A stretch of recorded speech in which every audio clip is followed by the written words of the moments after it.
Market 26,283 all time ஹையா crash of சொன்னீங்க. ஆனா என் லிஸ்ட் ஆஃப் போர்ட்ஃபோலியோ இருக்குது, எந்த ஸ்டாக்கும் அந்த அளவுக்கு பெர்ஃபார்மன்ஸ் ஆகல. நான் ஸ்கொயர் ஆஃப் பண்ணிட்டு வெளியே வரலாமா, இல்லை அதை ஹோல்ட் பண்ணி? ஏற்கனவே பேசின வீடியோல ஒரு 2 to 3 minutes வீடியோல இருக்கும்.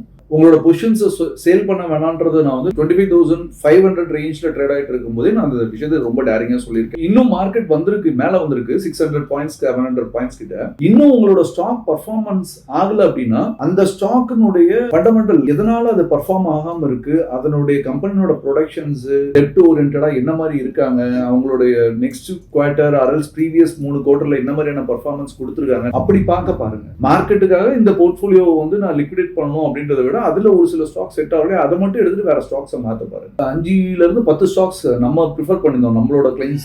ஐ திங்க் சோ உங்களுக்கும் தெரியும்னு நினைக்கிறேன். Agarwal eye hospital, Cochin shipyard, Reliance industries, Sequent scientific, ICICI bank, Axis bank, இதெல்லாம் நம்ம ப்ரிஃபர் பண்ணிருந்தோம். ஸோ இது எல்லாமே பெர்ஃபார்ம் பண்ணுச்சு. Why can't you try this type of counters? இதுதான் என்னோட கொஸ்டின். இந்த மாதிரியான கவுண்டர்ஸ் செலக்ட் பண்றதுக்கு நீங்க ஒரு ரைட், அந்த நீங்க எங்க உங்களோட அக்கௌண்ட்டை மெயின்டைன் பண்றீங்களோ அதுக்கான ஒரு அட்வைசர் செலக்ட் பண்ணி ரைட்டா இருக்கும். Thanks for the question.